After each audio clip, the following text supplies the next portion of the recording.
fire. Oh, where's my fire? Fire, fire. Episode 168. In the words of Stevie Nicks, welcome. Welcome, everybody. Welcome.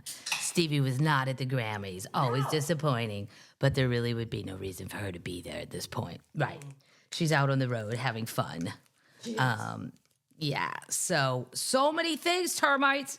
How do I get her back? I forgot how she, I don't. On her weird stand. I don't remember how she lives in this. Oh, her leg's got to go like that.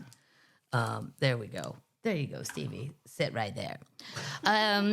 So many things, termites. I am back from Birmingham and Atlanta. Oh, my God, what great shows. Birmingham, the theater there's 1914. They redid it. Yeah, it's absolutely gorgeous. And then Atlanta's the big new place, the Cobb Energy Center, which across the street from the new baseball, the Mercedes-Benz thing in Atlanta. But I said on stage in a much funnier way than I would say now, it's too crowded over there for me. Yeah. There's no parking. It's like I planned it, where I just, like I'm not a city planner. If I'd have done it, and then at the end I would have went, fuck, I forgot the baseball stadium. Shit. Now what? Can we put up more garage? It's just, you got to go across this pedestrian bridge, but it's way down the way, and it's over 8 lanes of highways, and everything seems kind of like a buzzkill. Yeah. Might be different on the other side of the highway. I don't know. I was staying in a hotel on the other side, not on the side of the thing. Not that anyone cares, but if you're a baseball aficionado and plan on going to Atlanta, I would say try to stay. Yeah, if you want to see the Braves, I would say try to stay on that side. Yep. I don't even know if there's hotels there, so I don't really even know what I'm telling you. But what am I drinking? Let's start with that before we get into anything. This can made me laugh so hard. Pack of rabid dogs, and it's 2 like poodles. White poodles with little things. It's from Macon, Georgia. Macon. And I met 2 termites from Macon that drove from Macon to Birmingham. Yeah, and then 2 Canadians flew in. Your people paddles went to Bonefish Grill. They couldn't even believe it. Couldn't even believe it. So tropical. Take a bit. I think they thought the whole thing was tropical because it's freezing in Edmonton. They were adorable. Who does that? Who flies that far? I mean, I'm flying to see Stevie, but Stevie's a legend. Yeah. I'm just a lady. But that was very flattering that they did that. And the shows were great. The crowds were great. All sold out. And Andrew Stanley was the opener. A lot of people asked. He's very, very funny. His homeschooling jokes are hilarious. And he's very different. Homeschooled, pastor's child. His grandpa was kind of famous. I don't know if he wants me saying all that, but his grandpa was Charles Stanley, the televangelist, if you Google him. He's the only comedian I've ever known that I woke up on the road and looked at the news and went, oh, Andrew's grandpa died. Right. His grandpa was so famous. It was awesome. I'm like, wow. But aside from all that, he's just a very funny comic, and he's out there on the road, so you can go find him. You met his wife. I met his wife, Anna. He really won the lottery there. Yeah, she's great. So that's what I'm drinking. And then I got this beer because it made me laugh. It said Peach State Light. Georgia is the peach state for you guys who are not keeping track. And then it says the unofficial beer of Georgia. For more info, just call or text Jake. And then there's a real phone number on here. I'm going to text him. Hey, Jake. I haven't tasted it yet because I haven't gotten it cold enough, but maybe I'm going to text him if I like it.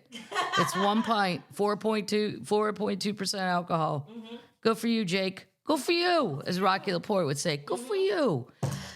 I'm going to move the thank yous towards the end of the show because there's a lot. But I do want to thank everybody, but we're going to move it to the end. But I am going to shout out what I'm drinking and eating from the people that did that. These are potato chips in a can. Oh. I've never heard of it. It's called Patatas Fritas. Solo can, and then I can't read the rest because it's in Spanish. They're made in Spain. Oh. Yeah, Jennifer brought these. They're good. Okay. It's a regular potato chip. It's kind of like a mix between a kettle chip and a Lay's chip, but I like the idea of a can. It's like a paint can. Like Pringles. No, this is like a paint can. It's a fat can. Then because I drove to those gigs, stopped at Buc-ee's twice, and the real Buc-ee was at the second one. Posted the video. I get so excited when I see him. You don't see him that often. No, you got to go a lot, really. It's only the second time in my life I've seen him, and I go to a lot of them. I see. And I thought I never tried their gummy bears. Now, here's the thing. I'm probably not going to like them. No. Haribo. That's my thing. Yeah. No. No. I already don't. Spit it out. No. If you're going to get some at Buc-ee's, get the espresso beans, chocolate espresso beans. They're delicious, and they will send you flying. No need to have a Coke dealer. No. Not when you've got those. There's Mardi Gras beads from Buc-ee's on everybody. Oh, yeah, these are Buc-ee Mardi Gras beads. Who's got a doll? Everybody's got them. Yeah. Yep. And I'll be sporting those. Yep, Jelly's got it. We'll get into Jelly. Oh, my God. No, as my dad would say. No. These are Georgia sourdough crackers from John, Heather, Amanda, and Rob. Let's see. Everything crackers. Oh, they're good. Nice. They're very good. They're like tiny bits of everything bagels, which is my favorite bagel. Is it? Yeah, and then Lewis will scream at me that that's not a real bagel. It's a Christian bagel versus a Jewish bagel. Christian. Yeah. Anytime you get anything other than just a plain bagel, he tells me I'm a Christian bagel eater. I said I'd like to categorize that, Lou, to Catholic. Right. Yeah, because the Christians in the South, when I say I'm Catholic, they go, "Oh, well, we're Christian." They clearly don't want to be associated, and that's fine. I'll go on my team. But Lewis, don't put me on the other team, and they won't even let me on the team. How about that? So thanks to everybody who came out. It was just a wonderful weekend. It was wonderful to be able to drive and not have to go to the airport and, deal with all that crap. And I guess we start with the Grammys. Amazing. I mean, I don't want to be like a radio show where you cover it, but these are big events. Well, and the Super Bowl.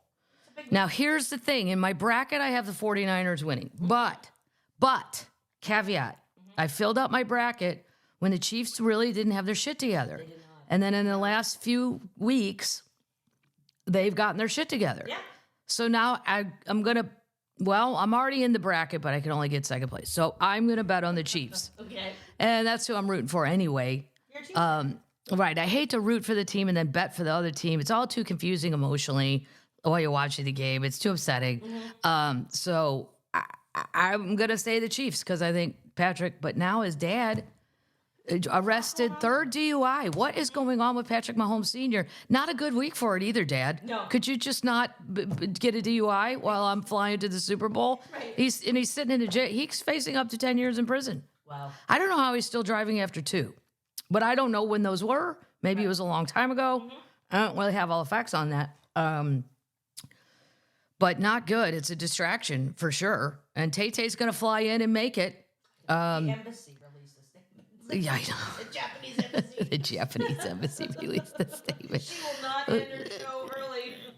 Right. Well, I would not want to have tickets to that show because I'd be thinking the whole time if it was me and I was so excited to get somewhere. I mean, honestly, I would say I'm not usually on stage. I do an hour 15, hour 20. I would say I'm only doing an hour 5. Let's get out of here. I mean, that's not fair, but it's not fair. I don't let myself do that 99.9% of the time, but this is a big deal. Yeah. I don't know. If I was Japanese, I'd have my stopwatch on. And I'd be like, if you go shorter than you did in these other concerts, I'm writing a terse email. I want some goddamn money back. Because I have expectations that you have set, Tay-Tay. You did it. She won some Grammys. People are mad because she didn't make eye contact with Celine Dion. You know, I would imagine when you get up there, it's just you're too excited. It's clusterfuck. I'll forgive her for that. Album of the year, yeah. After I don't know, Jay-Z got up there and yelled at everybody for not giving Beyonce the thing. And, it doesn't make sense. What he said makes sense, that it doesn't make sense she's won Record of the Year 13 times and never won Album of the Year. Right. But who are you against? I don't know. Then he said some of you are in the wrong category, and I totally agree with that. There are people, I will not mention names, Well, I almost did, but I won't. That sneak in categories where all of a sudden they used to be popping. Oh, they're country now. Right. Oh, you're Americana. Right. That's a good one to sneak into because there's hardly anybody in it. People. Right. They used to give out a Grammy for best polka album of the year. It wasn't live. It wasn't on the tape part, but I would read it because the comedians we never get in the main show because Lou's won, but you're always on the day before, so you used to have to go look at the paper and see the other categories. Yeah, it was like a Catholic lunch menu, and I was going down looking for Louis. And it said best polka album of the year. And I said to Louis, we got to get a polka band together. We could win. How many are submitted in America? I mean, if we were in, I don't know, where they like to polka? Poland? I mean, there's probably a ton of people that could kick your ass. But Annie Lennox was wonderful. Oh my God, I cried. Sing a Sinead. I know, totally made me cry. Tracy Chapman, Luke Combs. Amazing. She looks the same. She does look the same, except with gray hair. And then I read Where Has She Been? She hasn't released a song since 2008, and she doesn't like to go out. Well, we have friends like that. That would now be my friend Kathy. But Kathy did make it out for the show in Atlanta, which is good. Kathy has gotten out much in her life, and she's done with that now. She's going to sit home with her dogs. She won't drive at night. I'm like, I've officially have friends now who've dropped out of the night driving category.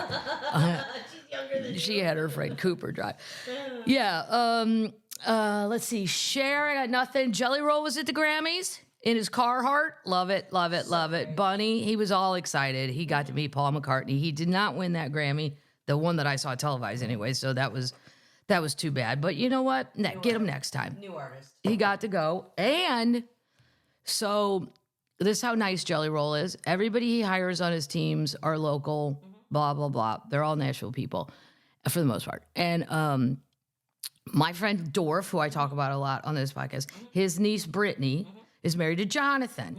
And Jonathan was part of the merch team for Jelly Roll. I was on the management team. And the management team. Yes, all of the team. Those guys all do everything. And Jelly Roll took them all. That's awesome. Yeah, little Brittany got to go to the Grammys. That's so yeah, she's showing pictures, and I was like, look at that. She's a regular kid from Old Hickory or Hermitage, whatever you want to call it. Boom, got on a plane and went to the Grammys.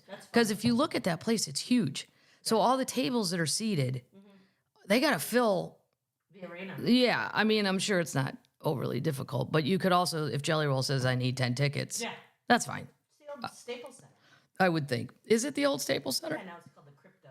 Oh, the Crypto. .com arena. Joni Mitchell was great. Amazing. There were a lot of amazing things. Canadian. Canadian. Ringing in. I didn't really understand Travis Scott, but I don't think I'm. It's not for you. I don't think it's for me. No, it's for the children. It's for the children. Yeah. I didn't understand a lot of stuff. No. But the main things. Who else was nominated that I was rooting for? I like Miley Cyrus, and I like that song "Flowers." So good for you. Tay can't win everything. No. Yeah, she had to leave after that to go to Tokyo. I'm like, when's their show in Tokyo? I would be like, no. Right now. You have to. We gotta postpone that. I'm sorry, they'll be upset, but I can't.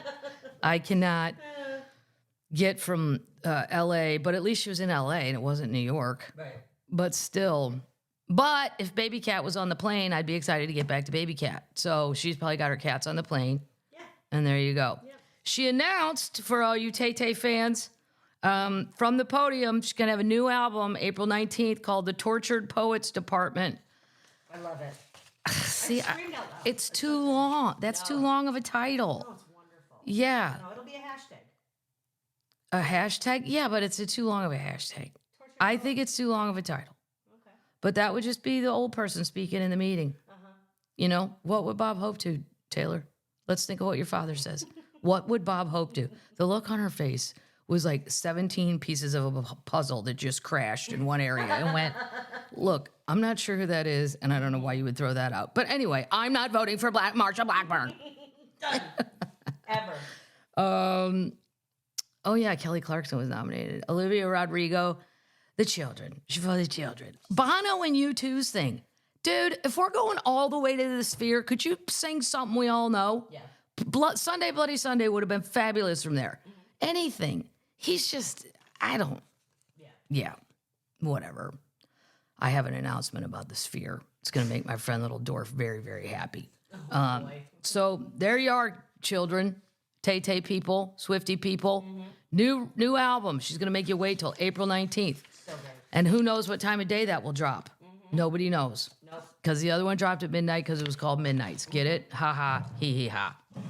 A little more exuberance. Oh, I'll be ready for it. I'll be ready for it. Yeah. Love a dance party. Moving on. Update! Wait, there was something else I was going to say about the Grammys, though. Joni, Annie. The Stevie Wonder, Tony Bennett thing was a little odd. Nice, I guess, but odd. And then I was like, how old is Stevie Wonder? He's got to be 100. I Googled it. He's only 73. Oh, my God. Well, I thought, oh, well, he's another one of these trickers like Tanya Tucker. They've been famous since they were 10. Right. And then you're like, God, you've been around forever. And he looks great. Looks great. Tracy Chapman looks great. I mean, Annie Lennox looked great. She looks like Annie Lennox. A little bit older, but, Meryl Streep was there. I freaked out. There you go, Paddles. You love Meryl. Loved it. She was with one of her kids, one of the actor kids. Two of them are actors, I think, two of the girls. She was funny, doing her little thing, because her son-in-law lost. I don't know who he lost to. I don't even know what he was. He's a producer, I think. It was funny, though, that she said that. Oh, that's the one you lost. Beyonce looked cute in her cowboy outfit. I didn't really understand it, but I'm like, all right, you're a cowboy today. Update! Gatorland, my favorite attraction in America, and where my friends are now. They've officially named two extremely rare gator twins, the two gator twins, the rare white leucistic alligators. The first one's ever born in human care. Nice. Yes, it's beyond extraordinary. Mark McHugh said, he's the CEO of Gatorland. I didn't mean him. Their names, Mystic and Mayhem. Oh. I like it. I like it. I might have named them something about dice, though, black and white. I'd have to think about that. I had a name for the other one, Jolene. Or no, I had another name for the white one, the girl. I wanted it to be Betty White. But they already have some sort of leucistic thing that they named Betty White. Yeah. Update! Congrats, Gatorland. I can't wait to get back there at some point and meet Mystic and Mayhem. The Tropicana, as you would say if you're from the Midwest, the Tropicana is closing for reals on April 2nd. Now, we've talked about that. They are going to save the ceiling. Great. Yep. Yay. I don't know what they're going to do with it, but they're saving it. I read that. There's a lot of Vegas Twitter sites that are really good. One's called Vital Vegas. They have all the inside scoop, and they're always right. It opened in 1957, just for a little history. In case you're going to go there before April 2nd, you can run down and look at it. It was home to Louis Armstrong, Sammy Davis Jr., Foliage Bergère. Here's what's crazy about Foliage Bergère. That was still going on when I worked out there. There was a comedy club within the Trop. I think, now it's the Laugh Factory. But it used to be the comedy stop at the Trop.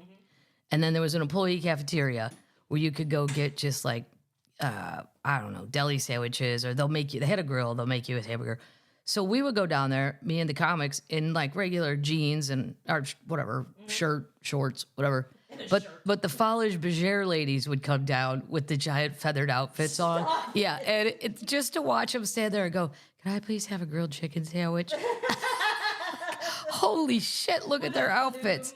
That's when you could still smoke in the cafeteria. Oh, yeah, they all smoked. It was crazy. Anyway, it's going to make way for the new $1.5 billion stadium. The once lavish hotel was shut on April 2nd after 67 years in business. A decadent history of mid-century glitz and glamour will vanish along with it. I never saw it when it was still glitzy, and I've been going there for 30 years.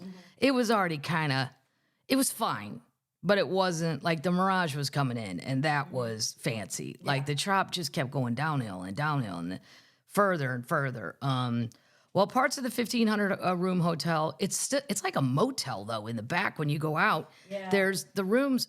I remember you enter from the outside, and then you're part of it, but not really. That whole thing, it does need to go. I agree. Yeah, very disjointed and far away. While parts of the 1,500 hotel room will be removed manually, the landscape will have to be completely leveled, meaning that the Tropicana will face implosion. One of my favorite things on earth, to watch an implosion. I watched him implode the sands. Oh my God. Yeah. I wasn't there for the dunes. Or was it the dunes I watched? It was the dunes I watched from the roof of a different casino. That's cool. Yeah, they let us go up, and we probably shouldn't have been up there. I'm like, can that shit fly there? How far can that shit fly when they do that? But the implosions are, I mean, it's an event you should be charged. More people will go to that than Formula One racing. I guarantee it. Then there's a note to the staff. There's just, there's Eddie Arnold, Elizabeth Taylor. I mean, those kind of people were not coming when no. It was a Cuban-themed property. I did not know that. The pool was exotic for a Midwesterner. It had giant rocks, like Flintstone rocks and waterfalls. I couldn't believe it. I was like, whoa, Lots of palm trees. whoa, palm trees. While the sensational hotel was first unveiled, the property boasted a massive 60-foot fountain that paid host to illusionists Siegfried and Roy. I did not know they were there first. I didn't either. I thought they got hired from the cruise ship industry, which always made me kind of laugh that those tigers were on a cruise ship. I guess they never got out and ate people, but Wow. yeah, those guys were on a cruise ship. I thought they were found there and then brought to Vegas, but to the Mirage, directly to the Mirage. Nope, they went to the Trop first. An array of stars filmed movies there, including Sean Connery as James Bond in Diamonds Are Forever and The Godfather Corleones. Superstar Elizabeth Taylor often graced the hotel, along with the other people. Oh, Frank Sinatra. The Foliage Bergère Cabaret featuring feathered showgirls who ate lunch with Kathleen and the other comics. But they didn't eat much. And I'm like, of course they can't eat. They have to weigh 100 pounds and be 5'11". We're sitting over there going, they have spaghetti. It's really good. No, and it never closes. That cafeteria never closes. Really? Never. Those are the kind of things as a Midwestern 26-year-old, I was like, what? It never closes? How do you mean? Wow. Yeah. Decades have passed since Tropicana's heyday, and now only a few customers frequent the dimly lit casino. I knew it was getting bad when they turned off the escalators. I was like, uh-oh, that's not good. Hold on, I'm grabbing my Day of the Dead blanket because it's a little chilly up here. I'm having to do this a day before normal because I'm going to hang out with the old people. Oh, Yeah, because I have 5 days off. So there we go. We're going to see what the old people are up to in the Ozarks. Update!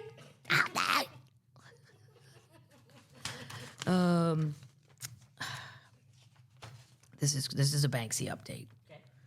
You can take it to the Banksy. Get it? That's the opening line. Somebody's been waiting to write that forever.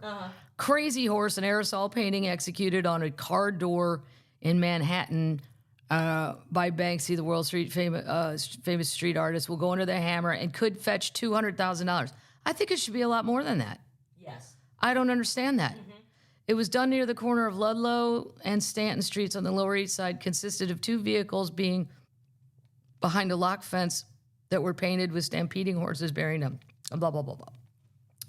So if you want it, do you have $200,000 you don't care about? You can get this car door that has a Banksy on it. I can't believe that's all it's going to sell for. It was previously sold at auction for about $75,000 by someone who didn't own the car, but it acquired the part. Yeah, it's a little weird. You get a display stand with it too. The stand is free. How lovely. Maybe because it's on a car door, people don't really want it as much. I don't know. I would think his stuff. I think it makes it mobile. Yeah. You know? Also up for bid was something else. It was nothing. It's valued between $100,000 and $200,000. Right. The girl with the balloon one that shredded, that one got $1.4 million. Oh, Yeah. I don't know. If you got $200,000 there you go. laying around, get to that auction. Google it. I can't do everything here, people. That's on you. This is the funniest update of all time. The Jacksonville Jaguars. Let's call them from now on the Jaguars. Jaguars. I can't root for Trevor Lawrence till he cuts his hair. I don't want a quarterback that has more highlights than me on purpose. Right. And I don't have any. So they had that guy that stole all the money from him. We talked about that on the podcast. This guy, Amit Patel, 31-year-old person. Spent 5 seasons with the Jaguars in their finance department, and he ended up stealing. He ended up stealing $22 million. Here's what he bought. Well, we're going to talk about his betting. He gambled a lot. Okay, he bought a Tesla, a Nissan pickup truck, a member at a country club, a 2-bedroom condo in Ponte Vedra. I know exactly. I work in Ponte Vedra. Maybe he'll come to the show if he's not in prison. And that, according to charges, it's worth more than $265,000. Personal travel, including private jets, booking luxury hotels, and private rental residence. Crypto. He bought crypto, electronics, concerts, sporting events, tickets, home furnishing. Oh, he bought a Patek Philippe Nautilus watch for $95,000. And a retainer with a criminal defense law firm. Well done, Amit. So Amit stole the money from the Jaguars, and he has a serious gambling addiction. The majority of the funds he stole went to cover those debts. About $21 million of the $22 million he stole went to daily fantasy games and sports betting between the two sites of Fan Duel and DraftKings. If that's not legal in your state, those are gambling apps. I prefer DraftKings.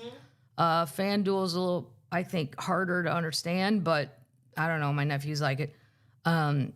He was a high volume, high stakes daily fantasy sports player known for racking up big losses. Wow. Well, the Jaguars, the Jacksonville Jaguars, they have asked FanDuel to reimburse them for some or all of the $20 million the former employee Amit Patel lost in bets after he said, I don't think you understand how gambling works. Can we have it back? No. That is your fault that your security was so pathetic that this guy is just in there every day charging shit and going to concerts. Oh, maybe I'll fly out in a jet to see Adele. Oh, okay. To even have the guts. If somebody told me, well, Kathleen, just call DraftKings and ask for your money back on the Super Bowl. Who do I speak to for that? Do I press 2 for more? If you're a moron and have a dumb question, Opima Nueve. Press 9. I mean, this is clearly someone who has no relationship with gambling. No. That it would be like, I don't know, my sister-in-law or something to just go, well, just call him and get it back. You're like, what? This isn't a store. It's a casino online. Yeah, they actually had the gall. Wow, that's funny. The way we see it, we got his money fair and clear. Fair and clear. It's not our problem that we have to forfeit it back to you. Exactly. They don't know where everybody. Do they? Every time I make a bet on DraftKings, go now, Kathleen. Where did you acquire this $34? Well, that's what I did. Wow. You can't. It's so, of course, FanDuel said no. Can the Jaguars get their money back? That remains unclear, but unlikely. According to ESPN, the Jaguars asked FanDuel to reimburse the team. As to whether the request would be accepted, a source told ESPN, I would be gobsmacked. They're not giving, nor should they. This is either somebody who seriously, all joking aside, does not understand gambling, or I don't know, maybe there's some legal loophole that it was stolen criminal money, but that's fitting for the Jaguars. It is fitting for the Jaguars. You know what? Instead of trying to chase down this $20 million, what I would say is, why don't we have a meeting about what we're going to do with Trevor Lawrence? Oh! Yep. Yeah. Is his arm still hurt? Let's talk about other things. Football. Let's not worry. Okay, it sucks. Some random jackass came in here and stole $22 million while we were not paying attention.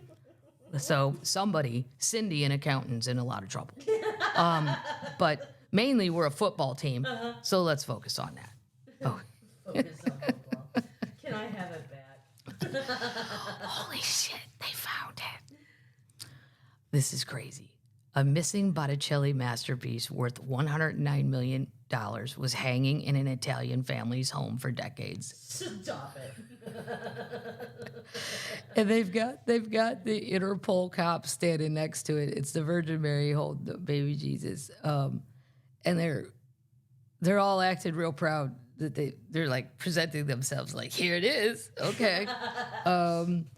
It was found hiding in plain sight, hanging in an Italian family's home. The Carabinieri Command for the Protection of Cultural Heritage traced the painting to a home in a town called Gragnano near Naples.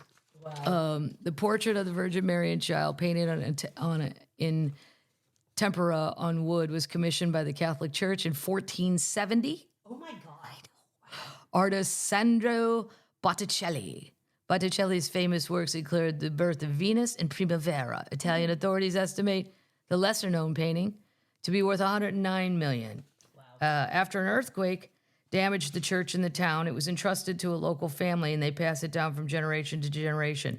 The last time the authorities inspected the private residence where the painting was kept for over 50 years. Wow. Imagine how many times these people probably thought, man, if I just had an extra $100,000. And you did. Right. The whole flipping time. Wow. That's crazy. It's not, it doesn't, I mean, I don't, it's from 1470. It doesn't look in great condition, but I don't know. Then, inexplicably, the painting had been forgotten by authorities.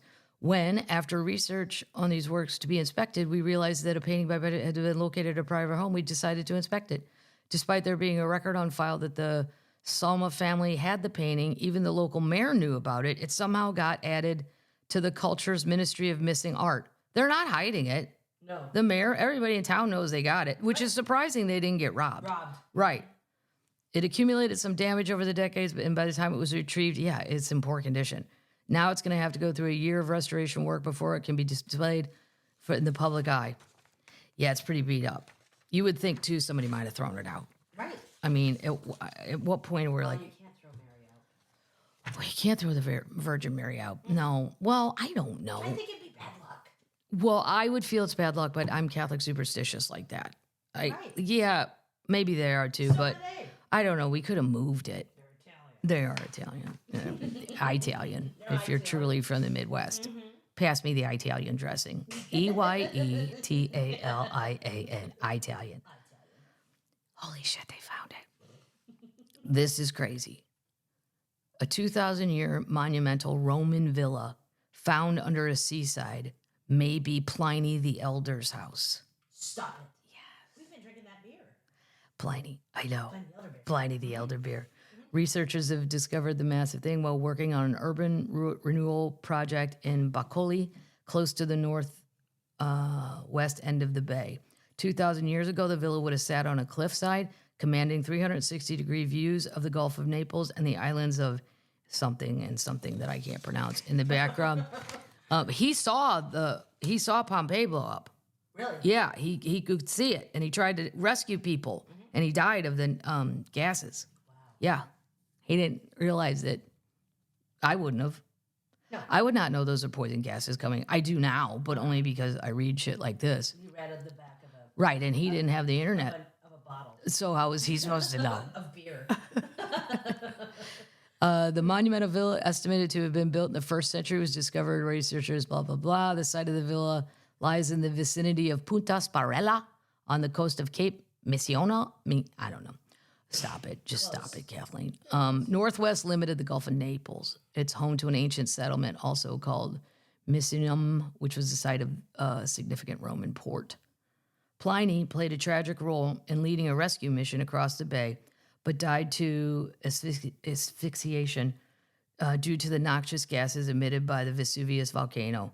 And he was an author, a naturalist, and a philosopher. Pliny Sr. wrote the Naturalis Historia, which became a publishing model for an encyclopedia of our time. Well, wasn't he smart? Yeah. Yeah. They found the whole thing. It's just amazing. That's crazy. Yeah. But what's crazy is you're over there and you see that volcano blowing up, and you're nice enough to go, okay, I'll go over there and get people. I don't know if I would have the guts. Right. I might chicken out. But I might think, you know what? I'll take the boat as far as I can. And there'll probably be some people that made it that far. Right. Not knowing these gases are going to kill you. Moving on to news, people. Those are some good updates, right? Great updates. But some weeks, a lot of stuff comes in. Yeah. That week of the ice storm and everything when the weather was bad, which, by the way, California is getting just hammered. The Pebble Beach had to be called off. I don't really know that that's ever happened. So word up to my California friends. Everybody. Shelter. Get a wrap. Yeah, I mean, they showed pictures of Santa Barbara of the flooding. And it looks crazy. So be careful. What does it say? Move. Don't drown, turn around. That's what they say down here in Tennessee. Don't drown, turn around. Get your kayak out. News. This is something. Do you have $8 million? No. No, me neither. Would you like some stanky tennis shoes? Gross. No. Gross is I don't right. want free sticky tennis shoes. Gross is right. A set of 6 individual sneakers worn by NBA champion Michael Jordan sold for $8 million at Sotheby's on Friday, breaking the record for the most expensive game-worn sneakers ever sold up. 6 individual shoes. You don't even get a pair. No, you don't get a pair. There's going to be a different auction with the right foot. Well, here's what's weird. They're mixed up. There's a left foot, a right foot, a right foot, a right foot, a right foot, and a right foot. There's only one left shoe. It's called the Dynasty Collection. The shoes were worn during his championship games in 91, 92, 93, 96, 97, and 98. It also included a set of limited photographs by photographer Bill Smith depicting Jordan following the 92, 93, while wearing just one sneaker. Yeah. What the fuck are you going to do with these? No idea. I mean, I don't. And then here's another picture of a him. shadow box. One shoe in his shadow box. Yeah. With uplighting. I'd rather have a piece of rock from Pliny the Elder's house. That's funny. His jersey from the 1998 NBA Finals game from the famed Last Dance, I watched that, sold for Sotheby's in September of 22 for $10 million. I don't know. A shoe? Yeah. No. I don't know. No. Nobody cares. Does Tom Brady going to auction off his shoes? What would be really funny, he was at Pebble Beach, if somebody would have tackled him and taken his shoe Yeah. and then try to run off the property. Sell it. Here's another art thing. Because I can't believe this. Okay. So I really like this guy, Alphonse Mucha. And there's a guy like him called Klimt, Klimt, right? Well, they found a painting of his. This is how I don't get it. It was missing for nearly a century. Art people are sneaky. Yeah. It's a very sneaky world. It's very mobby, I think. Like, how does this go missing for 100 fucking years? Everybody's got a secret room. But what do? You can't have a party with just people. Go, hey, you see my Klimt? You see my George Klimt over there? It was unseen for almost a century. It's expected to fetch millions when it goes up for auction this spring. The portrait of Fräulein Lisa, thought to be one of his final works, it's gorgeous, is expected to fetch up to 50 more in a sale that created huge excitement in the art world. It had been long considered lost, according to Vienna auction house Imkinski. However, it's now emerged that it had been privately owned by an Austrian citizen. Wow. Really? Who? Right. I want this person's story. Right. How'd you get it? Where'd you put it in your house? Secret room. Experts had only seen it in a black and white photo. They'd never seen it. And it's really colorful. That was his thing. He liked a lot of colors. It's very happy. That's cool. Yeah. It was one of the most beautiful of his last creative period in his sensation, they said in a press release. And to think it's only been seen in black and white. Why didn't that person, maybe they didn't want to sell it. I don't know. But who lives 100 years? This had to go through generations. Right.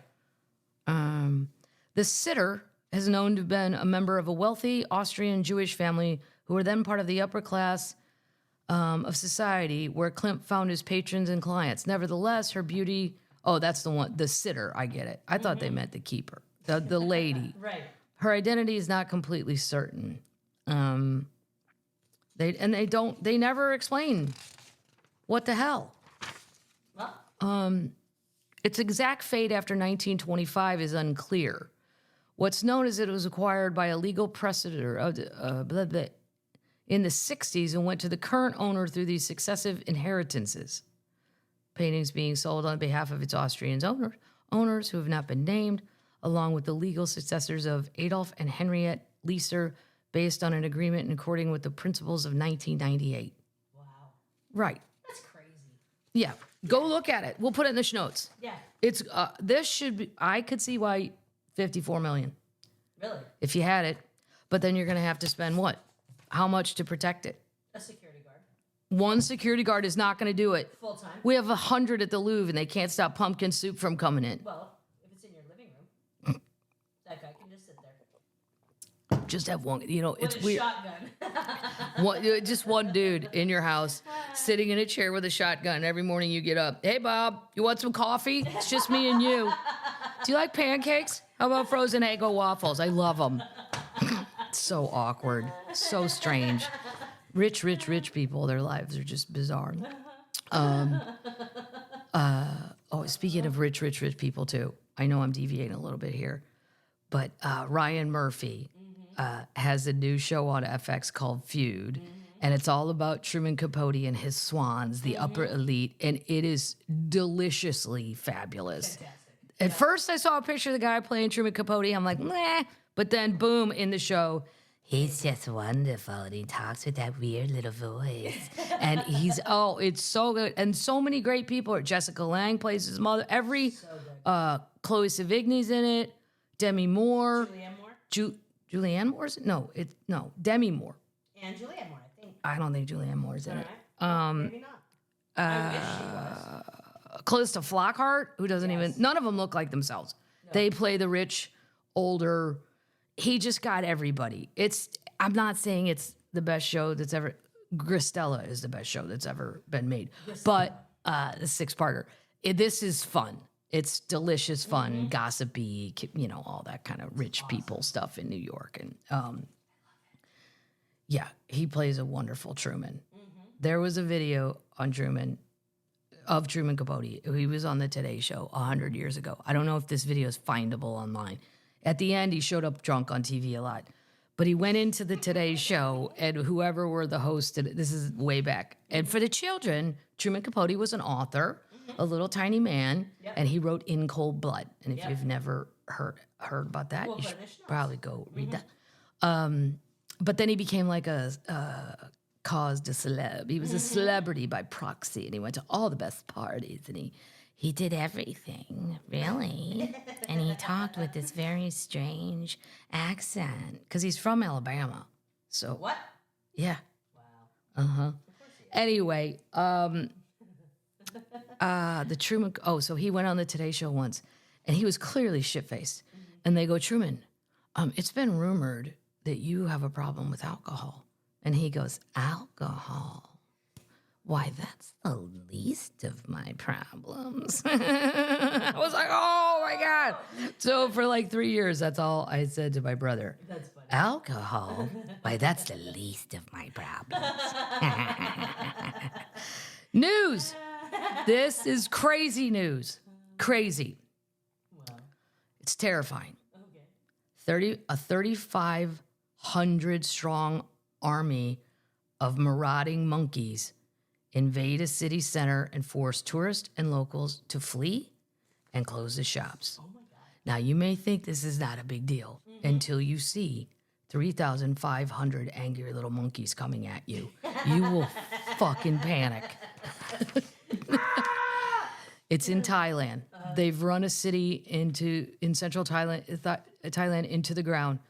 Stores and businesses have been forced to shutter and relocate. Investors have halted their investments, and the shoppers have all but entirely vanished from Lopburi is the name of the city.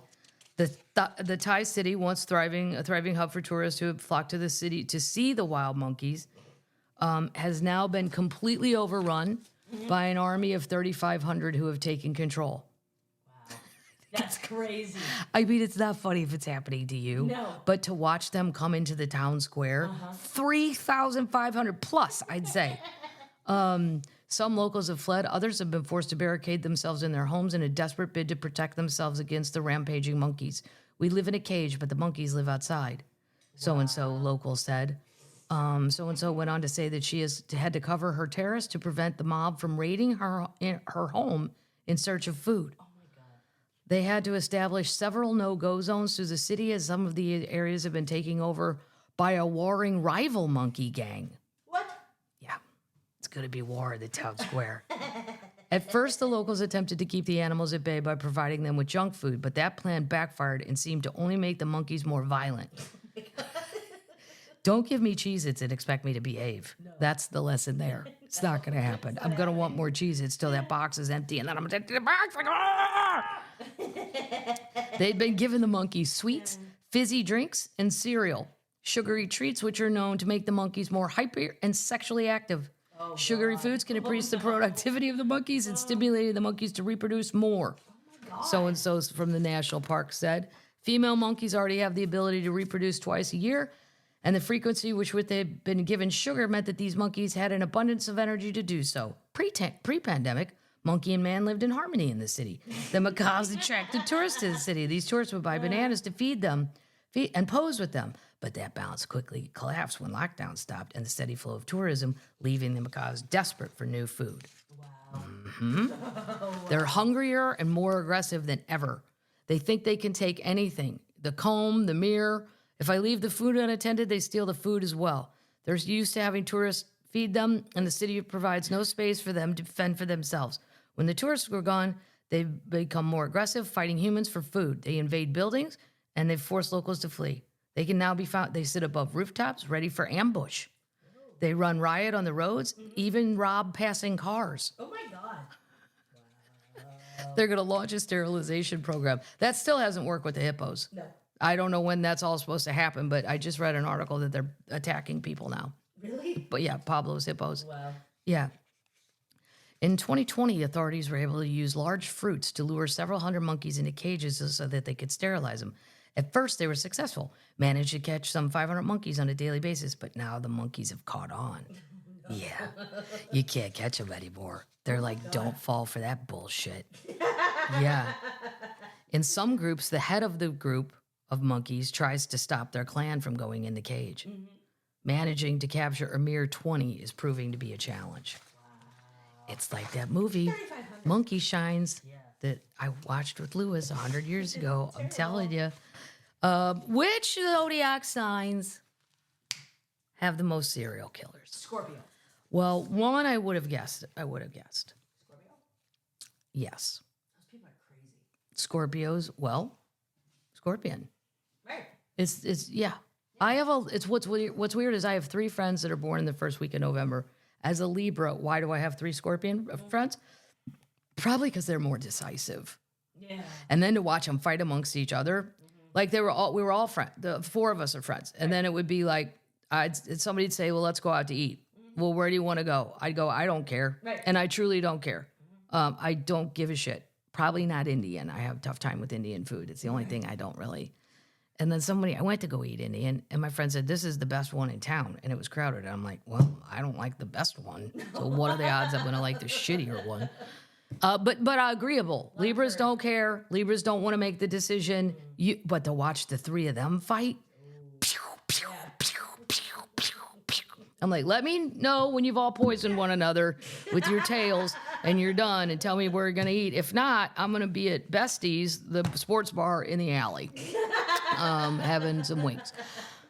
Here, in recent years, true crime has turned out to be one of the most fascinating genres, be it feature TV shows, films, documentaries, viewers flock. But people often tend to know about what happened and why it happened. But that's why serial killers like Ted Bundy, Jeff Dahmer are always trending on search engines. However, people recently a website called Astrology Zodiac site conducted research. It just tells you how they go about figuring this out. During the research, scientists discovered that the 4 signs account for 40% of serial killers. Wow. Scorpio? Yes. Sagittarius? Really? Oh, it's my mom. Oh. She'll knife you in a minute. Totally. She doesn't care. I think I read a thing one time that more women in prison are Sagittarian than any other sign. You're kidding. No. Cancer. I don't really know any cancer. No. And the fourth one, shocking, Pisces. That's you, Paddles. That's my sister. Yeah. It's my dad. Yeah. They are not violent. No, we're not violent. No. No. Is there a snap thing that you all have going on or revenge? I haven't experienced it yet. I'll let you know if it gets close. Each of these zodiac signs accounted for 46 serial killers. You know why? Emotional. Emotional, is that why? And creative. Very creative. Yeah. Yeah. My sister and my dad, very dreamy. They always, they're out there. They're out there. Libra, very practical, right here. You know, people, what are you daydreaming about? Nothing. I don't daydream. I'm thinking about things I have to do, and I have a checklist. You know, my sister's like, I dream about hats. What? Yeah, that's what I daydream about. Okay. Anyway. You don't know what I'm thinking right now. Jeffrey Dahmer was a Gemini, though. John Wayne Gacy, Pisces. Clown makeup. What? Clown makeup. Well, he was creative. He was a clown. Yeah. Yeah. Freaky. Clowns are freaky. Okay.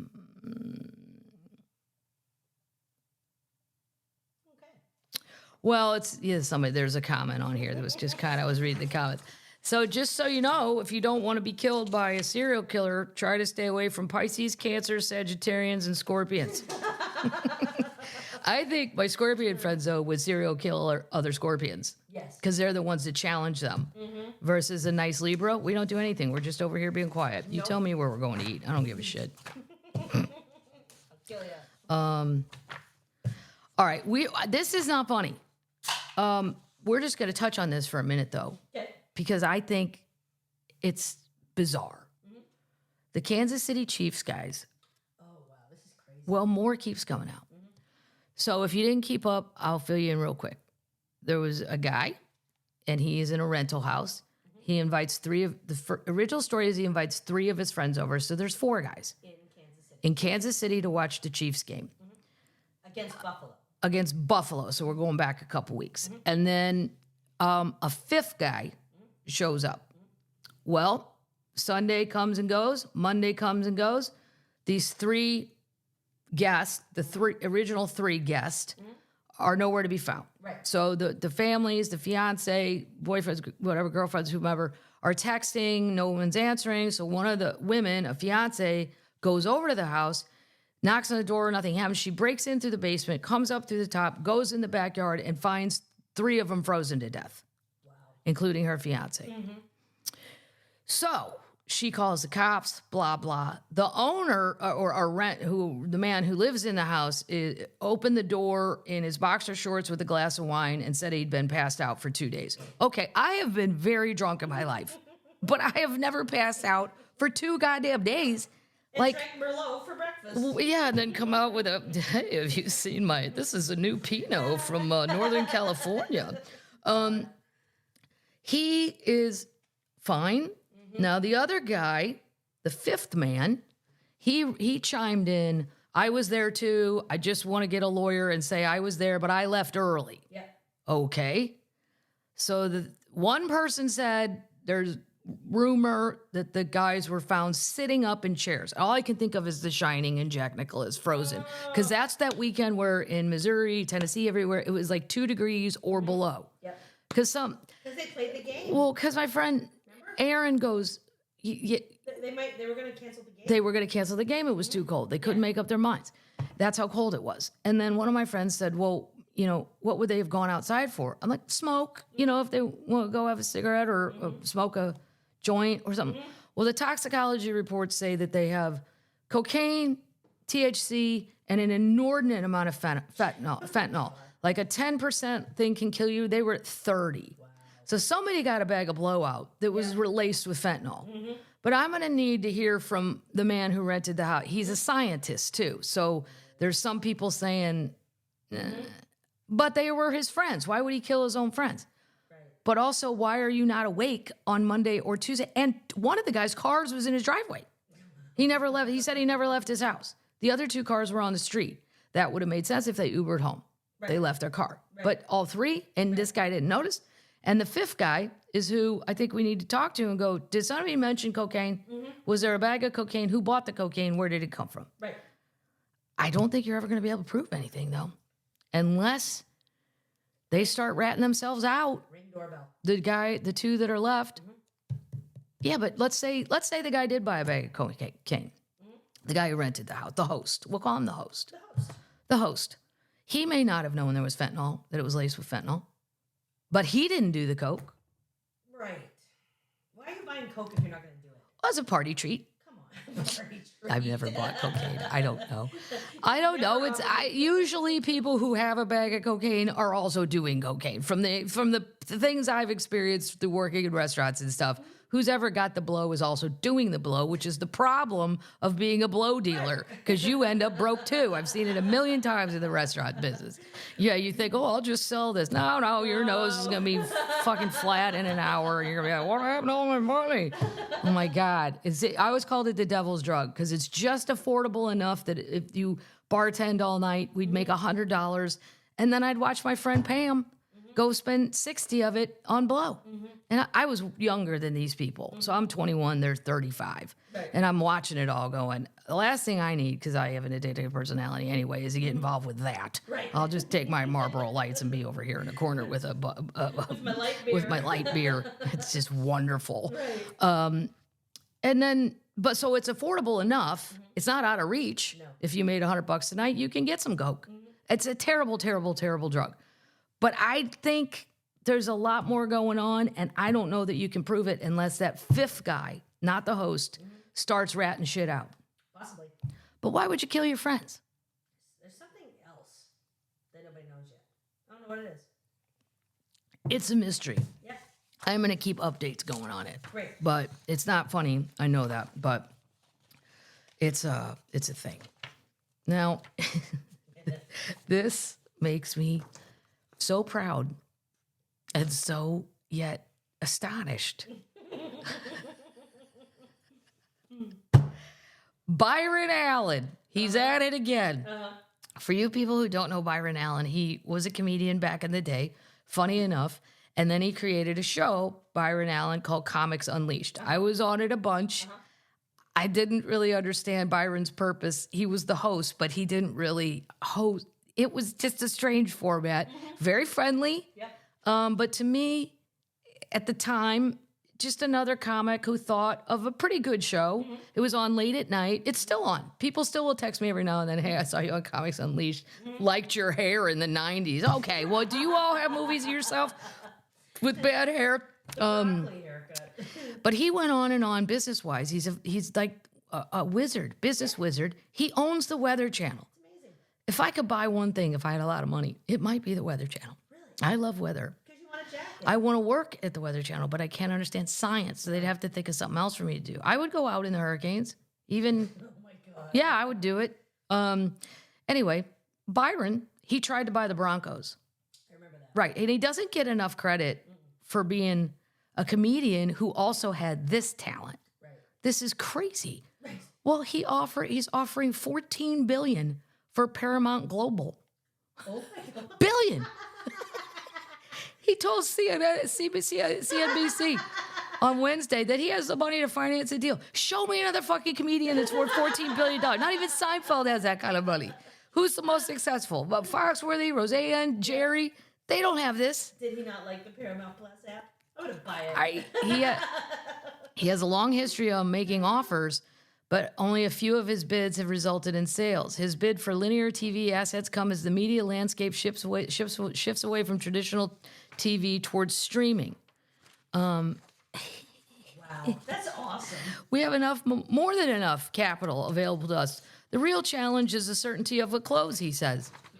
I mean, God damn. That's funny. They'd put up $14 billion while assuming around $15 billion in debt. His group owns the Weather Channel, a number of local TV stations, a Cindy, it says Cindy, they may have meant Indie, distribution operation, and black targeted news platform, The Griot, among other assets. He's awesome. He offered $10 billion for Disney in September. That was not accepted. The mouse said no. The mouse told him to get lost. And I know he tried to buy the Broncos, and it didn't happen. But Right. good for Byron. I mean, when people say, who's the most successful comedian you know? Byron Allen. Yes. I mean, it's not a funny, he's not funny in that. It's a serious thing. No. But go for you. Go for you. It's just crazy. Good for you. I don't know. Hold on. That's I got it. My sphere update. I should have put this in updates. But, okay. oh my God. We can multitask. My little friend Dorfman's going to be He's gonna lose his mind. so excited. The Dead and Company will come back to life this spring with a 14-show residency at the Sphere. That's awesome. Now, they did. He's gonna lose. There's a picture of the Sphere with the Grateful Dead colors and stuff. Mm-hmm. And I said to Brian, that's as much as I like of what's going to happen. Exactly. It was awesome with all the Grateful Dead colors. The Sphere just turned into this giant, beautiful thing. Mm-hmm. I've said it on this podcast before. God love you people who love these jam band, Grateful Dead. I went and met him once in Nashville. I don't even know what I was doing out. At this age, it was too late for me to be out. I know it was like 10:30. I'm like, what am I doing? I need to go home and be in bed for the news. News. Yeah, I need to see the local news. And he's like, come over here. Maddie, you got to come over here. I'm like, what's over there? He goes, you're not going to believe it. Just come over here. It was just this little, like, recording studio thing, music kind of cubby hole deal. First thing I go in, I see all the children. It's all children. Everybody's in their 20s, and no one has shoes on. And all grandma here can think is, holy shit, you don't know what's on this floor, and it's dark. Put on some goddamn shoes. What, you kids are going to have cuts in your feet. You're going to get hoof and mouth disease. You want me to continue? You're going to have infections that are out of control. They're all sweaty. But they're all dancing. And it was Bob Weir on the stage. No. Well, I go, is that old man in the middle? Is that Bob Weir? Oh, Brian almost died. Yes, it's Bob. What's like saying, is that Stevie Nicks? I'm like, well, I'm not a deadhead. Winona was there too. Winona was there. I knew Winona, but I don't know these. They're like 1,000 years old. Who's that old man with Winona? That's basically what I was saying. Why is Winona's band 80 years old? What's going on with that? I mean, I think she's my age. We could reel this back 20 some odd years. I stayed for a beer. Right. It's not my thing. I love that Brian loves it. And the ones that do love it are all in. They like fish. I've seen that experience. It's a little weird. So anyway, I liked the logo. I like the logo. But I'll tell you, like, people like my friend Dorf, they'll go to all 14 because he says they play different songs every night. How do you know the difference? I don't know. After you've had 3 mushrooms and eaten, I don't know any of this. There's just not enough beer for any of this to make sense. No. Even if I switch to wine, or maybe every now and then I'll have a cranberry vodka, Tito's and cranberry. There's not enough alcohol. No. John Mayer will be with them. He's with the, quote, aging rockers. Well, they're Dead and Company. That's Dead and Company. Dead and Company. Right. He's the company. He is the company. It's 20,000 seats in there. I don't know. That's funny. I'm still waiting for Miley. I'm holding on. I'll tell Dorf that. I'll go to one Deadhead thing if you go to Miley Cyrus. I can make myself flowers. I can beg it. Great. When she threw the mic at the end, I'm like, this is fantastic. It was fantastic when she threw the mic. She gives no shits. No. She's been famous since she was 8. Her dad, she fights with her father. They're hillbilly fighting all the time. This is weird. It's a weird little story. This kind of shit happens at the Lake of the Ozarks. And then we never understand it, and it just happens right in front of our faces, and there's nothing we can do about it. Wife of billionaire heir of America's 4th richest family buys 10 lakefront Minnesota homes for $2 million over market value, brands them all crap. She's going to wreck them all. She owns 4 McLaren cars that she calls drivable art. This is where America, I feel, as a country, we don't put enough rules on anything. I know. That's why Ron's got that old joke. I was arrested in Florida for having weed in a state that I was not aware had any laws. It's true, too. You do whatever the fuck you want. She's a Cargill. Oh. She's bought 10 homes through the LLC she manages in Park Point. 7 have been torn down, and locals worry what will be put up instead. I just don't think you should allow that. No. Like, if you go to other countries, Ireland, Switzerland, Canada, you can't just go buy whatever the fuck. There's rules, and then it keeps it the way it's not like a cult. Now you have a cult compound. They need an HOA. They do need an HOA. I'm the vice president of my HOA. Yep. That's why we never have a meeting, because it's all hard. I have to listen to collectively, we have $18,000. If the roof of the dock were to blow off, it would be approximately $9,000. How much do you need? What is the check I need to write for this period? We have to worry about the sewage, too. I mean, you've got water going down to the dock. The only reason there is an HOA in this hillbilly enclave that I live in is because you cannot get dock insurance if you don't have an HOA. Right. Yeah. And I was sent the documents, and they said, would you like to make any changes? And I said, yes. Page 7, it says no hooved animals, and I'm crossing that. I'm crossing that out because I might want to get a goat. And it's not going to bother anybody. They're not loud. So I scratched that out and initialed it KM, like I was an official thing. Like, and I'm sure everybody else, only the one guy called, goes, okay. And I'm sure the others were like, that's your contribution? Yeah, we're allowing cloved animals. Clove-footed, cloven hooves. And I believe that includes Satan. I don't need chickens, but I do want goats. I don't want any flying or walking fowl. No chickens.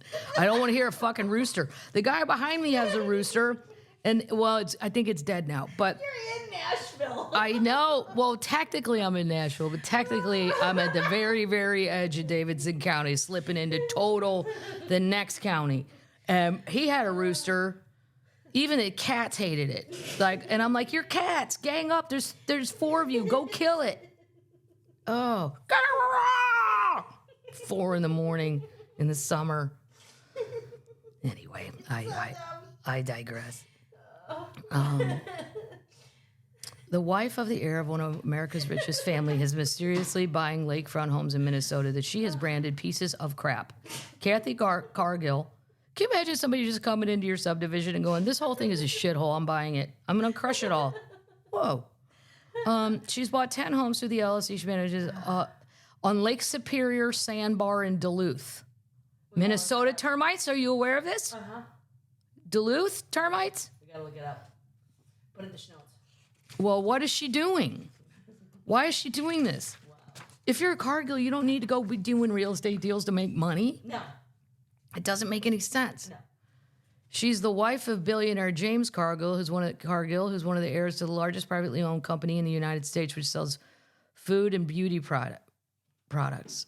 According to the mystery, Cargill's secrecy surrounding the project having declined to answer questions and threatened legal action against the St. Paul Pioneer Press. She told me to fuck off. She's not even letting the newspaper investigate. Why are you doing this? This is the beginning of a cult, lady. We need some answers. Right. The homes we bought were pieces of crap, she told the Duluth News. I couldn't imagine living in any of them. Okay. It's going to be a playground for rich folks. Right. Probably. Right. Yeah. I agree. A longtime resident, Danny O'Neill, received $825,000 for his 1,500 square foot house, which was initially praised at $370,000. So she's just going in and dropping $1 million on everybody, going, get out. And I understand why they take it. While he was happy about the payout, Cargill's comment about the homes she did purchase did sting. That was my house. It was a family hold. It's an old beach house. That made me feel bad when she called them pieces of crap. No doubt she's trying to justify tearing them down, but give me a break. Oh, she said, it's just, I don't understand why we don't have rules. No.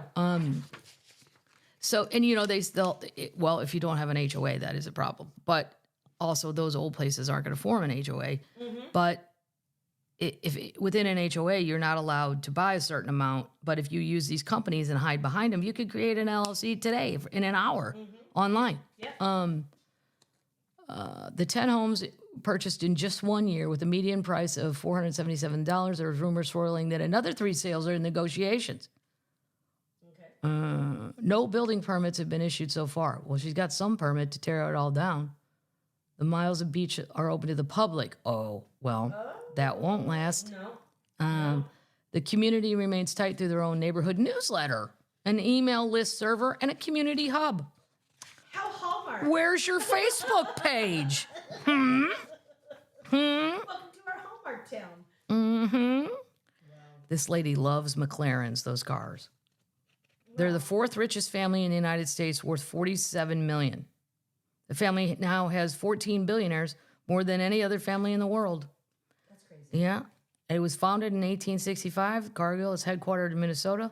It's the largest agricultural company in the world. That's what I thought it was, agricultural. Producing in agricultural products, but offering a variety of financial services. Most of the family members live private lives, according to Forbes. Many live on ranches and farms throughout Montana. Kind of Fargo-y. Who doesn't? Well, we'll find out what happens. Minnesota termites, that's your job. You got to stay on top of that because this story was hard to find. But I heard about it, and that's why I went looking. Now, here's some news that's going to upset the children. It upsets me because I like TikTok and Universal Music Group, and I understand why I cannot reach an agreement with TikTok, and they've pulled all of their artists off TikTok. Yeah, it's everywhere. Well, they say TikTok is bullying. The Chinese say that's bullshit. They say they're not paying us enough. I probably agree with that. Correct. I don't think I make anything on TikTok. I don't know. I don't even know how I would. People. Maybe I should Google how to sign up for TikTok earnings like the children do. Kathleen, maybe you should do that. You idiot. We'll add it to the list. They have 1 billion users on the TikTok. I like it that all my older friends that are like moms and stuff and their kids are off to college now, they're just obsessed with TikTok food channels.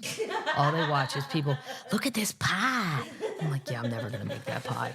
Look at this video of this cat eating a popsicle.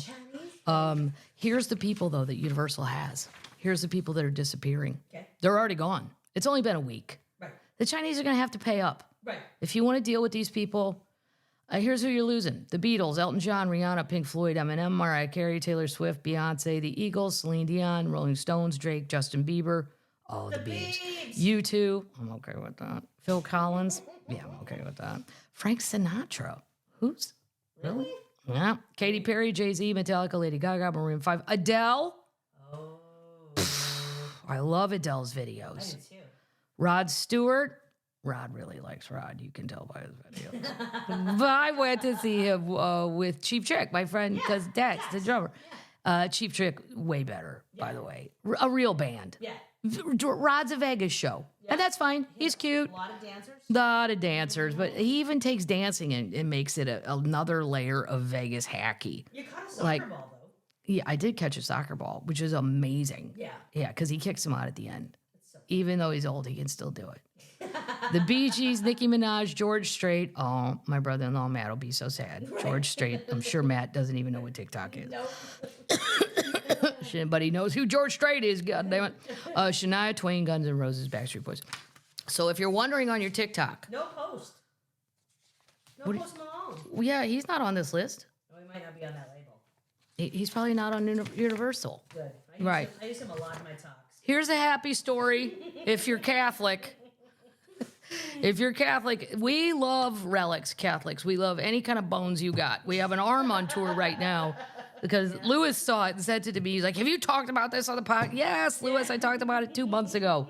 We got an arm of a saint. I forgot who. He's on tour. He's going to like 7 cities. We love any kind of relics. Well, the relic of St. Bridget returns to her hometown in Ireland after 1,000 years. St. Bridget. Hundreds of people gathered in Kildare on Sunday morning for a special church service to mark the historic occasion. Nice. It's believed to have been the 1,500th anniversary of her death. She was a renowned peacemaker.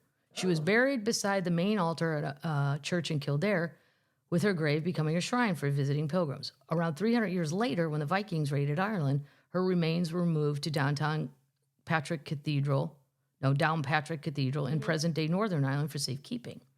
There they were buried in an unmarked grave alongside St. Patrick and St. Columba. Over the next centuries, the location of the grave was apparently lost.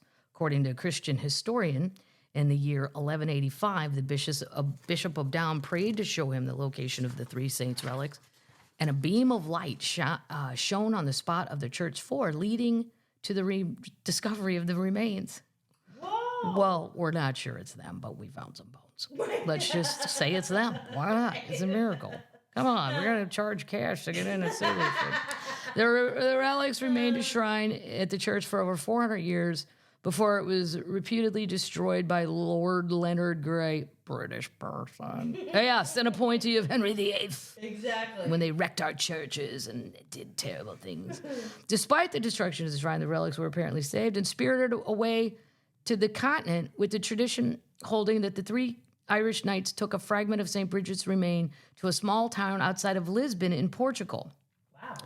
The relic is still venerated in the Church of St. John the Baptist in this town outside of Portugal today. The portion of the relic was brought back to Ireland in the 30s to County Carlow. That is now being moved to St. Bridget's Parish in Kildare, where it will be housed in a specially designed shrine. Excellent. I love a good shrine. Yay. Yes. When you drive through Ireland, like, I don't know, every 6 miles, you'll see a sign. Shrine of so-and-so. I pull over to look at all of them. Yeah. So she's home. Good for her. I'm sure it was very strange being gone that long. Especially in Portugal. Yeah. You don't need to be on the mainland. You need to go back to the island. Back to your island. The town, like, governor or whatever, joked that the relic may be some luck for the county's Gaelic football team. We might win the All-Ireland now. That's great. 2 years ago, the Irish government announced that a new bank holiday for the country would be named after St. Bridget. It falls on the nearest Monday following St. Bridget's Day. Nice. There you go. That's a happy little story if you're Catholic. There you go. Yay, yay, hoo-ha. Okay, I'm going to do my thank yous, and then I'm going to do my quotes, and then I got to go because I got to go to the aeropuerto. Birmingham. Rachel got me some beer and some wine. Wine cake. Cool. Kate and Bethany. The Montgomery Biscuits pie. That's their minor league team. I love it. The pint glass itself. Heather. The Bigfoot, and he's carrying the Chiefs flag. For the Super Bowl. Yeah, I can't put it on the desk because it's too big, but I like it. I'm going to have it. I'm not really having a Super Bowl party. Can I come over? There's about 4 people that are allowed because I really want to watch the game. Yeah, I don't like the whole, I used to. You can't hear. And then, I don't know, up at the golf course, if I go up there, then I haven't been in there in 2 months because I've been on the road. And then I'll be like, where's back at? You know, it's all very nice, but I really want to watch the game. Yeah. Donnie from Missoula, Montana. Yeah, I got me a joke notebook and a Stevie sticker. I love it. So great. And Lori got cat treats. Baby Cat's very excited. Baby Cat has this. I haven't put it on the floor yet, but watch this. It's a Roomba cat. Oh, she heard it. She already went crazy. Like, what are you doing up there? Cats like to ride on those. They do. I don't have a Roomba, though. It's on TikTok. I like to clean. I do it myself. I don't like the Roombas. I don't feel like they go in the corners. No. Atlanta, Melanie, Sasquatch Beer Teas, and the Growler, Jennifer. The Patatas Fritas. Fritas. Delicious. Sheila and Rob, the Nope Tea. That was funny. There was a beer called Sky Squirrel. It's a local beer. Fun. I know I liked it. That's John, Heather, Amanda, and Rob. Susan and Sherry. The Cat on a Vacuum. Is this? Yeah. Well, yeah, it's a Roomba. I never call it a vacuum. It's a cat back. Ron and Judy got me cat sardines for Baby Cat. Baby Cat has not had those. I will do that when I get back. We'll do a video on that. Yeah, and it's from their cat, Lucy Gray. Meow, meow. Crystal, golf ball mark, cat treats. Nice. Great, thanks. Cool. Lucy and Jeff got your homemade brewed coffee, and Leanne, Kate, and Liz got some Moroccan clay soap from Georgia. She makes it. So I know. Yeah. I'm gonna try it. I'm taking one. This is where I'm going, in case you guys want to find me on the road. Not this weekend. You're off this weekend I'm off for your party of 4. for my party of 4. Well, to go spend the week with the old folks. Yeah, we'll go to dinner at 4:30, and then we'll come home by 5:30 and put our pajamas on, and I'm gonna make them watch Griselda again. Griselda. I know I can't say it right. No, I say it wrong every time. that's okay. Here's where I'm going. Scottsdale, Arizona, Chattanooga, Huntsville. Chris Voss will be with me at Scottsdale. Aaron Weber, I believe, and he's funny. In Chattanooga, Huntsville, I like him a lot. Michigan, Detroit, 2 shows. Royalo, technically. Aaron again. Indy, San Antonio, Austin. That'll be Kelly McFarland, very funny. Marietta, Georgia. I'm sorry, Marietta, Ohio. There is a Marietta, Georgia. We're not going there. It's the house, the old place, comedy club used to be there. Cincinnati, Tarrytown, Wilmington, Anaheim, Thousand Oaks. And there's not a Thousand Oaks there. I'm just saying. Here's our quotes. We got new merch. Oh, new merch too. There's a new T-shirt. It'll be available Wednesday. I'm not going to tell you what it says. Yay! Let's do a quote from Dolly first.